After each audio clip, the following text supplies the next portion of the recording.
नया IBM 7 हौसला है.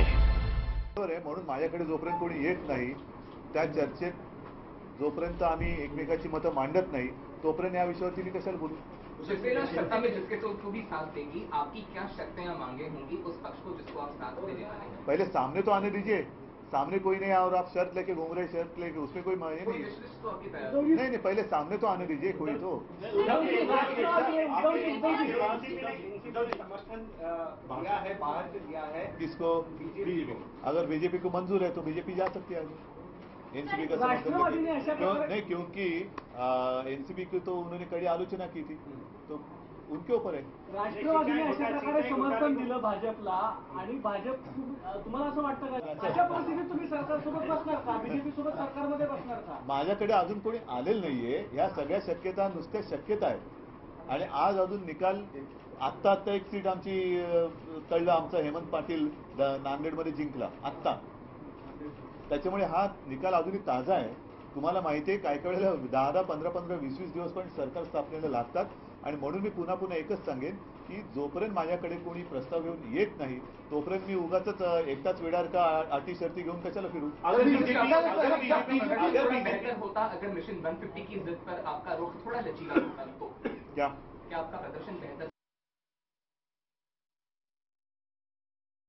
कुछ गड़बड़ हो रही है. बहरहाल जी मैं आपसे जानना चाहूंगी, तीनों को तलब किया है. देखिए मुस्कुराहट बता रही है. पहले आप तीनों का नाम ले रहे थे और अब तीनों को दिल्ली तलब कर लिया गया है. इसमें एक नाम आप लोगों ने छोड़ दिया जो और भी आ रहे हैं, वो है रामविलास शर्मा जी. अभी जिस तरीके से चुनाव परिणाम आए हैं, शिवसेना का जो महत्व है, शिवसेना सब देख रहे हैं. नारायण राणे की हार आज हुई है, प्रतिक्रिया? जैसे मैंने कहा कि शिवसेना प्रमुख जी को जिन्होंने दुख दिया था, दर्द दिया था, कुछ लोग लोकसभा चुनाव में हारे थे और कुछ जो बाकी थे वो विधानसभा में हारे. सर बीजेपी ने कहा और खास कर दादर फिर से हम जीते हैं. जो शिवसेना प्रमुख जी को बहुत ही दिल के करीब था वो हम जीते हैं. अगर बीजेपी ने कहा है कि वो रुकी है कि कोई पार्टी उसके पास आए और प्रस्ताव दे, तो अभी ऐसी बात हो गई है कि बीजेपी रुकी है और आप रुकी है, तो ये ईगो इश्यूज नहीं होंगे? ईगो की क्या जरूरत है? वेट अँड वॉच नाही आहे. एकच गोष्ट तुम्हाला सांगतो की आत्ता मी सांगतो की आत्ता हा सगळा तुम्ही पण मगाचपासून उभे होतात पण मी म्हटलं जरा थांबू दे कारण सगळे एकदा परिणाम घोषित होऊ दे. तसं आता हेमंत पाटील आत्ता जिंकलेले आहे. अगर बीजेपी एनसीपी का बाहर से सपोर्ट लेकर सरकार बनाती है अगर उस कंडीशन में, तो आपका जो बाकी है चाहे बीएमसी में हो या कहीं जो दूसरी जगह पे इस चीज का असर पड़ेगा आप दोनों की? ह्या गोष्टीला काय अर्थ नाहीये कारण जोपर्यंत या गोष्टी घडत नाही तोपर्यंत त्याच्यावरती बोलण्यात काय अर्थ? अगर मगर की बातें क्यों करें? एक मुद्दा 2 दिवसापूर्वी असा आला होता की लहान भाऊ कोण मोठा भाऊ कोण हे दिसेल असं भाजपचे काही नेते म्हणाले होते. आता जर युती झाली तर उपमुख्यमंत्री पद किंवा लहान भाऊची भूमिका अजूनही मी पुन्हा तुमच्या सगळ्या प्रश्नांना माझ्याकडे एकच उत्तर आहे. समोरून कोणी जोपर्यंत येत नाही, समजा आलेच नाही ते, तर मग भाऊ काय प्रश्नच राहत नाही ना. मग लहान भाऊ काय मोठा भाऊ काय, पण समोरून कोण आलं तर त्याच्यावरती होईल. अरे बातचीत करण्याचा प्रश्न नाहीये त्यांच्याकडे.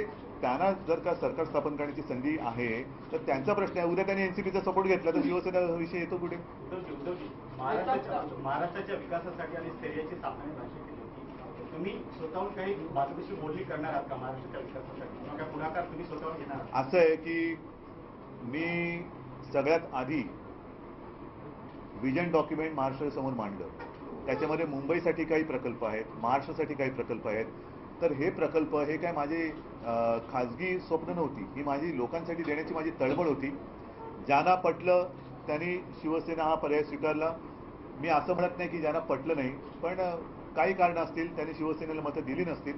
परंतु तरी देखील हे प्रकल्प हे माझे साऱ्या महाराष्ट्रासाठी आहेत. टेलिमेडिसिन असेल, मुंबईसाठी कोस्टल रोड आहे, रेसकोर्सचा विषय आहे, मुंबई वॉटरफ्रंट आहे, हे मुंबईसाठी प्रकल्प आहेत. त्याच्यानंतर जो इंद्रधनुष्य मी जो काही विषय आणला होता, टॅबलेटचा प्रश्न होता. तर ह्या गोष्टी आहेत त्या साऱ्या सुद्धा जरी वाटत असल्या तरी सर्वसामान्य माणसाच्या आयुष्यामध्ये एक सुखासमाधानाचे क्षण आणणारे होते. तर हे सगळे विषय आजही मला असं वाटतं की हे लोकांच्या हातात जायला पाहिजे. ही माझी तळमळ आहे. म्हणतात की त्यांनी तोडलेलं नाहीये, हा इगो इश्यू होत नाहीये का? तुम्ही म्हणतात पण हे विषय आता निवडणुकीच्या निकालानंतर बोलण्यात अर्थ नाही, कारण निवडणुकीच्या पण मी पूर्ण प्रचारात हा विषय मांडत आलेलो आहे, कशी तुटली, का तुटली. तुम्ही जे स्वप्न म्हणतात ते तुम्हाला पूर्ण करायचे, पण मग त्यासाठी तुम्हाला सरकारमध्ये असणं किंवा गरजेचं आहे, परंतु त्याच्यासाठी समोरून कोणीतरी प्रस्ताव घेऊन आला पाहिजे ना. मी कसा घेऊन फिरू सगळीकडे? जाना जर का एक मिनिट, एनसीपीने त्यांना प्रस्ताव दिलेला आहे, बरोबर आहे, त्याच्यावरती त्यांनी हो नाही करण्याचा त्यांचा अधिकार. त्यांनी हो म्हटलं तर माझ्या प्रस्तावाचा काही उपयोगच नाही. आणि समजा मी प्रस्ताव दिला आणि ठेवले नाही, तुम्ही नाही बरोबर पाहिजे, आम्हाला एनसीपीच पाहिजे, तर म्हणून मी म्हटलं मी शांत आहे. माझ्याकडे जोपर्यंत कोणी प्रस्ताव घेऊन येत नाही तोपर्यंत मी घेऊन कशाला. हो जाता है प्रपोजल जब आएगा तब आप सोचेंगे, अगर नहीं आया तो क्या लाइन ऑफ एक्शन होगा? नहीं आया तो नहीं आया, फिर क्या, मैं क्या कर सकता हूँ? और अगर मैं लेके जाऊं भी और वो ना कहे तो इसलिए शांत रहना बेहतर है. वेट करना बेहतर है. बिल्कुल. रिश्तों में इतनी खटास के बाद भी क्या संभव है सेना बीजेपी साथ में आएगी? वो दोनों पर निर्भर होता है, और इसलिए मैं कह रहा हूँ कि पल भर मान लो कि मैं अगर प्रस्ताव नहीं जाऊं और वो मना करे तो बोले नहीं हम तो एनसीपी के साथ जा रहे, मैं क्या कर सकता हूँ? बावजूद भी आप तैयार हैं? पहले आने तो दीजिए. आप अपनी तरफ से पहल नहीं करेंगे? पहले तो आने दीजिए. और और आप पहल नहीं करेंगे? पहल करने मैंने कहा ना कि मैं शांत बैठा हूँ, मैं तो यहीं पे हूँ, मेरे घर पे बैठा हूँ, मुंबई में बैठा हूँ.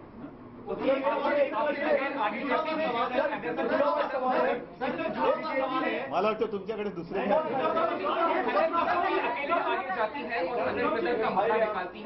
संभावना को टालने के लिए कम से कम आप पहल करेंगे? अरे भाई लेकिन सामने तो आने दीजिए ना. आप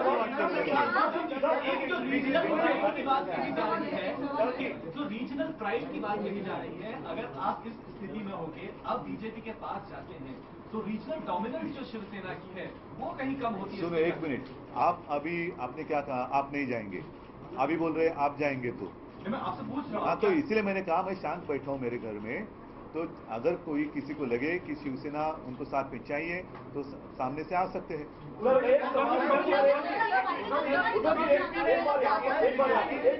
ये सवाल है कि आप पहले भी मुख्यमंत्री पद की बात हो रही थी कि महाराष्ट्र के विकास के लिए शिवसेना चाहती है कि मुख्यमंत्री बने, क्या आप उससे अभी भी कायम है? एक मिनिट. नाही कायम नाही, जरा थोडंसं वेगळ्या ह्याच्यात मी सांगतो, नाही तर पुन्हा तुम्ही ते ब्रेकिंग न्यूज वगैरे करा. तुम्हीच ओपिनियन पोल केलेत, तुम्हीच एक्झिट पोल केलेत, किती खरे ठरले का नाही? उलट हो बोला ना. तुमचे एक्झिट पोल, तुमचे ओपिनियन पोल खरे ठरले का? नाही, मी म्हणतो 100% ठरले. मग त्याच्यात अजून एक होता मुख्यमंत्री पदासाठी तुम्ही नाही केलेला, तुम्हीच केला होता.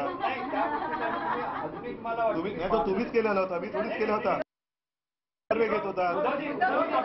आता असं आहे, आता तो तुम्हाला मानायचं नाही म्हणून तुम्हीच तुमच्या तोंडाने सांगतात की तुमचे एक्झिट पोल आणि ओपिनियन पोल हे खोटे ठरले.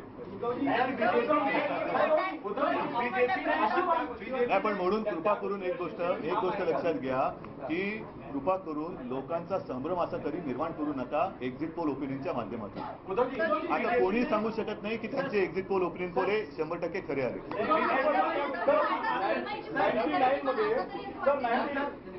निवडणुकांच्या आधी किंवा जागा ठरण्याआधीची जी भूमिका होती, आता तरी असं वाटतं की थोडीशी नरमाईची भूमिका घ्यावी आणि काहीतरी. नाही, नरमाईची भूमिका हा विषय वेगळा आहे. माझं म्हणणं एवढंच आहे की युतीमध्ये दुसरी पिढी आता पुढे आलेली आहे. पहिल्या पिढीमध्ये जे नातं होतं ते दुसऱ्या पिढीमध्ये तसंच नातं मला अपेक्षित आहे. आणि त्यावेळेला मी तेच माझं म्हणणं होतं की बाबा तेव्हा महाराष्ट्रातले नेते हे इकडे यायचे, व्यवस्थित चर्चा व्हायची, कधी कधी वादविवाद व्हायचे ना, त्याही वेळेला व्हायचे. तुम्हीच ते त्याच्याही बातमी दिलेल्या आहे. पण इथपर्यंत तुटेपर्यंत कोणी ताणलेलं नव्हतं. एकमेकाच्या गोष्टी, एकमेकाच्या ज्या काही मर्यादा होत्या की बाबा ह्याला कितपर्यंत आपण खेचू शकतो, याचं भान हे सगळ्यांनी ठेवावं लागतं. बीजेपी ने पूरे चुनाव प्रचार के दौरान आप लोगों के बारे में बहुत कुछ बुरा नहीं बोला था. ऐसा लगता है कि बीजेपी ने एक सॉफ्ट कॉर्नर रखा था, तो ऐसे में रिश्ते जुड़ने में फिर बहुत तकलीफ नहीं होनी चाहिए. इसलिए मैंने कहा ना कि बार बार मैं यही कह रहा हूँ, पहले सामने से कोई आने तो दीजिए. उद्धवजी रामदास आठवले ने कहा है और सुधीर मुनगंटीवार से भी ये कहना है कि हम जाएंगे तो शिवसेना के साथ ही जाएंगे, एनसीपी के साथ हम जाएंगे नहीं। तो उनको धन्यवाद देना चाहता हूँ मैं। उद्धवजी नहीं, इसलिए मैंने कहा ना कि उनको तो एनसीपी ने प्रस्ताव दिया है, अगर वो उनको मंजूर है तो जाएं एनसीपी के साथ। सर, आडवाणी जी ने भी कहा है कि शिवसेना के साथ एक बार फिर बीजेपी आए तो अच्छा होगा, वो पहल करने को भी तैयार है। इस कदम को आप कैसे देखते हैं? यही तो मैं कह रहा था, ये पहली पीढ़ी जो थी, आडवाणी साहब, अटल जी, बाला साहब, प्रमोद जी थे, गोपीनाथ जी थे, उन्होंने एक अपना सिर्फ गठबंधन नहीं था, वो एक रिश्ता था, और वही रिश्ता मैं चाहता था। अगर वो वापस आए ना आए पता नहीं, उनकी मर्जी अभी, लेकिन आगे कायम रखे मैं तो चाहता था। शिवसेनेला सत्तेपासून दूर ठेवण्यासाठी राष्ट्रवादी, भाजप आणि तुमच्याकडे विरोधी पक्ष नेतेपद देणं असं बाहेर बोललं जात आहे, ह्याच्यात किती तथ्य वाटतं? माझ्याकडे तर कोण आलेलं नाही तसं.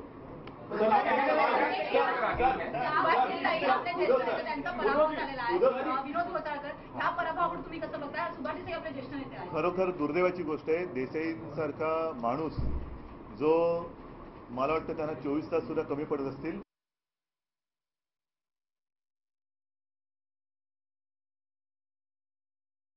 मला कळत नाही की हा पराभव का झाला. सर, मला याला थोडा एक प्रश्न विचारायचा आहे. घोसाळकरांच्या पराभवाच्या बाबतीत काय सांगाल? घोसाळकर पण सगळ्या महिला सातत्यानं तुमच्याकडे येऊन मागणी करत होत्या, पण शेवटी काय झालं त्याच्यामध्ये, त्या महिलांशी पण मला मी बोलणार आहे, त्यावेळेला मी बोललो होतो. आणि विनोद पण हा काम करणारच माणूस आहे, विनोद पण हा काम करणारच माणूस आहे. हा, पण तक्रार शेवटी आता त्याच्याबद्दल माझ्याकडे येण्याच्या आधी पोलीस तक्रार झालेली होती.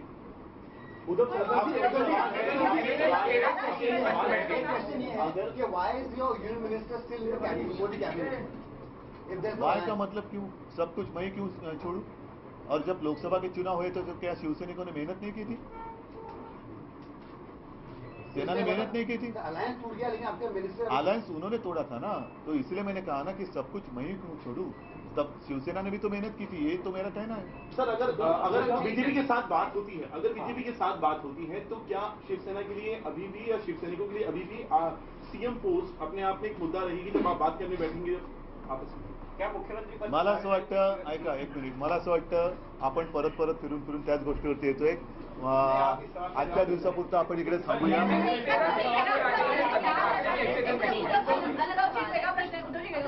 आता जेव्हा आपण आढावा घेतोय पूर्ण राज्याचा, तुम्ही सुरुवातीला म्हणाल की अपेक्षेप्रमाणे आलेलं नाही, शिवसेनेचं कुठे काय कमी पडलं किंवा काय चुकलं असं वाटतं की? नाही, चुकल्याचा प्रश्नच नाहीये. शिवसैनिक हा बिचारा साधा आहे, फाटका इन द सेन्स परिस्थितीने, आणि एवढे सगळे मातब्बर लोक समोर असताना तो त्याच्या ताकदीने लढला. त्याच्या लढतीला तुम्हाला मानावंच लागेल. आणि एवढे सगळे पक्ष असताना शिवसेनेने आपल्या ताकदीवरती हे जे काय मी म्हणेन यश, सर्वसामान्य माणूस हा सोबत राहिला म्हणून आम्ही इथपर्यंत जिंकलेलो आहोत. आणि काही ठिकाणी जे काय आमचे पराभव झाले ते निसटते झालेले आहेत.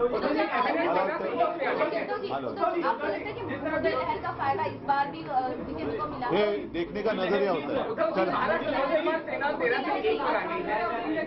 है.